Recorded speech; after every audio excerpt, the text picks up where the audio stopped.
suggests a new formula. The actual numerical debt limit needs to be increased. We've been doing this since 1917. The whole law needs to be modernized. Fitzpatrick, the top and the problem solvers caucus, a group of a few dozen House moderate Republicans and Democrats, says his group is proposing a new model, a debt to GDP ratio. That could force new spending cuts or revenue increases. Fox's Jared Halpern, the president has said a debt limit increase must happen without conditions. To the war in Ukraine, where Western tanks will soon be used on the battlefield against Russia, Germany will supply Leopard tanks. The U.S. will provide Abrams. The Leopards can be put in tomorrow and today, actually. The Abrams tanks need more logistics, supply, training. So I wouldn't. The key was to commit Abrams tanks to unleash the Leopards. Congressman Mike McCall on Fox News Sunday, Russia has warned that delivering heavy weaponry to Ukraine would escalate the conflict. 5 former Memphis police officers will be arraigned next month on charges linked to the fatal beating of Tyree Nichols. DashCam video of his beating triggered demonstrations Friday and Saturday. Most of those protests have been peaceful so far. Fox's Jackie Ibanez. Nichols will be laid to rest on Wednesday. Reverend Al Sharpton will deliver the eulogy. America's listening to Fox News.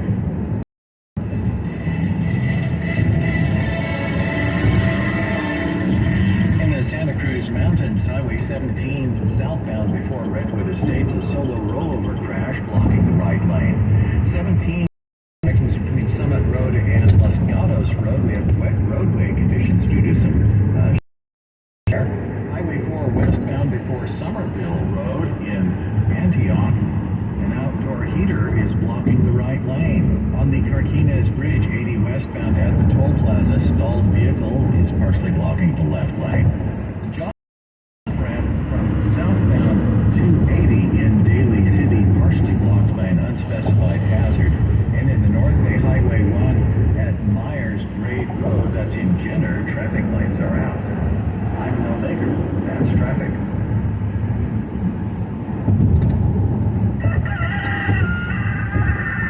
This is Bob Tatum in the garden on Talk Radio 560 KSMO.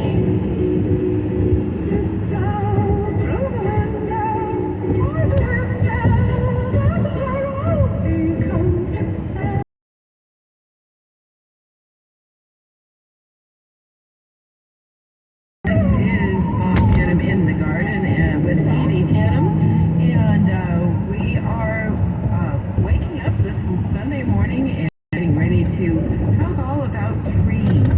We've got Cal Agrifolia from the company, and he'll be on in a minute. Next week we don't have any phone calls and we don't have any guests scheduled. Let's get some phone calls. In fact, let's get some phone calls this morning as well. The call numbers are 415-808-5600. So if you do have about trees, what to do with any storm damage that you might have come up with, we've got Cal to help you with those questions and answers and all the rest of that. Welcome, Cal. Good morning. How are you this morning? Oh yeah, doing well. Thanks for having me. Absolutely, and I'm very happy to have you this morning. And you are you work, I wrote this down. You work in the sales office also, and you are also, of course, an arborist. Tell us a little bit about the company. Well, Davy is one of the largest tree care companies in North America. We have offices all over the United States and Canada. We're employee-owned, which is really cool. It's a privately traded company where only current or former employees can own stock. So, in my experience so far, it's been a really good company to, build a career and stay with long term. And what type of education, for those that do have young kids in their families that are something like this for future, what type of training and where do most people get their training? That's a great question. A lot of people come at it from, different backgrounds. Study, like forestry or arboriculture in school.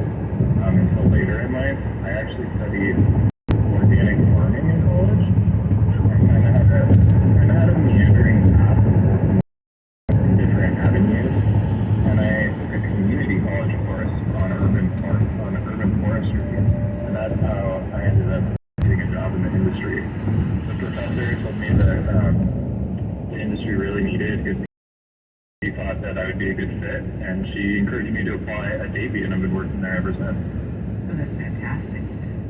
Yeah, definitely. I know there's I've got a child, well, he's 19, but, those choices and trying to decide what to do, where to start, and in fact, he does have a friend that is studying forestry up at SRJC, in fact, Santa Rosa Junior College.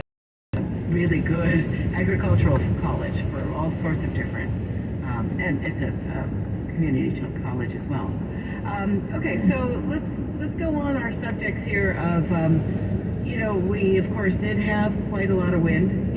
Wind is usually an annual event, one way or another, at some time of year or another. It doesn't just happen to be always during the wet season, it could happen during the dry season.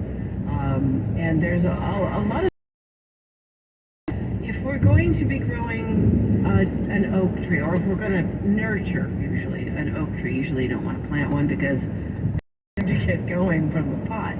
But if you happen to have one in your yard and you would like to keep it healthy, the keys to keeping that tree happy? Well, it definitely depends on where the tree is located. Some trees are sheltered from wind than others. So if your tree is exposed to wind a lot, that's something to look for. Then it will be more important for you to do, preventative pruning to your tree. Generally, on species like oaks that can have really long, like horizontally extending, what people look for is the amount of weight that those branches have at the end of the branch. What we see a lot is the long extended branches failing in high wind, just due to the fact that they have so much weight out on the end that's getting battered around in the wind. So something we do regularly for clients is an end weight reduction pruning, where we take some weight off of the end of the tree bobbing around. Right, and those really branches that are, we had one of those taken out that was hanging right over the house. Good idea not to have that there, right? Correct. And then also some heavier foliage trees. I can't think of one on the top of my head, but maybe thinning out the centers to allow the wind to just kind of rush through and not take a branch while it's type of tree. Yeah, definitely. Redwoods are a really common one that we thin out. When they get dense, it just presents like a full windscreen, and that can cause the tree to sway too much. And so thinning it out allows the wind to, just flow through the crown of the tree instead of just like hitting a solid wall. That's a good idea.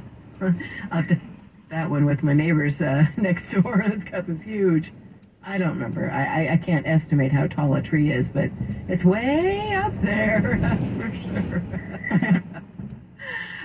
Okay, so of course, obviously, people have had a lot of storm damage. Now, if I've got an apple tree, for instance, and we're going to talk about apples a little bit. They, say for instance, you've got one that you did not prune back, but it has lots of fruit. And all of a sudden you notice that one of the branches is, has ripped away a little bit from a larger area, maybe even a main trunk. Is there any way to bandage that up and, fix the broken leg, by splinting it together? Is there anything that you can do like that to a tree? I've definitely seen plenty of trees that have broken branches that are still, fully functional. There just has to be enough tissue connecting that, sap and water is able to flow from the broken branch back into the main trunk. And then it can be business as usual. So it really depends on how bad the crack is or the break. The only issue is that, if it's too large of a branch, it can be really dangerous to have a branch on your tree if it could come down at any time. So I would definitely only recommend that for branches that are a manageable size. If it's large and, you know, it would be a large try and even prop it up to tie it or anything, is probably best to remove. Yeah, definitely. And pruning that out. And what are the best what are the best ways to prune something really, really large like that? Take it out. Saws? Yeah, it depends on your confidence level, you know, like if you're comfortable and own or can get a nice size handsaw or chainsaw, you know, you can do that, but only if you feel, you know, that it's safe for you to do so. If there's any question at all about safety, you should call an expert. You know, we do it all day, every day, and we follow the safety guidelines. So if it seems too hard for you, you should probably call a tree company and get an arborist out there. Right, absolutely. And then what about those uprooted trees? You know, what would, again, I think it's probably manageable size to try to replant? Yeah, I mean, uprooted trees can be saved. It's most trees that uproot have a lot of weight to them and are larger. I mean, at least the ones that I see in my line of work, because yeah. you know, they're big enough to warrant calling me out. And yeah, the only way that you could get those out and replant them is with like a 20-ton crane, and it would cost tens of thousands of dollars. So the tree wouldn't be very happy either. No. No, a lot of the times, you know, the tree possibly, if it's a smaller size tree, it could possibly survive. It really just depends on the health of the tree, the species of the tree. You know, some trees take root damage or aggravation better than others. Some species have really fragile roots. I would say if you don't know, it probably will not turn out well, but you can always try. And yet again, you know, the emphasis with down trees is always on safety. If it seems like it's too much, if it's too heavy, do not attempt to stand the tree back up. Right. Yeah, start chopping right away. Yeah. Or have someone come out to help you chop it up. Yeah, that sounds good to me. All right, and we are talking to Cal Agrifolia from Davie Tree Service. How do people get a hold of you guys?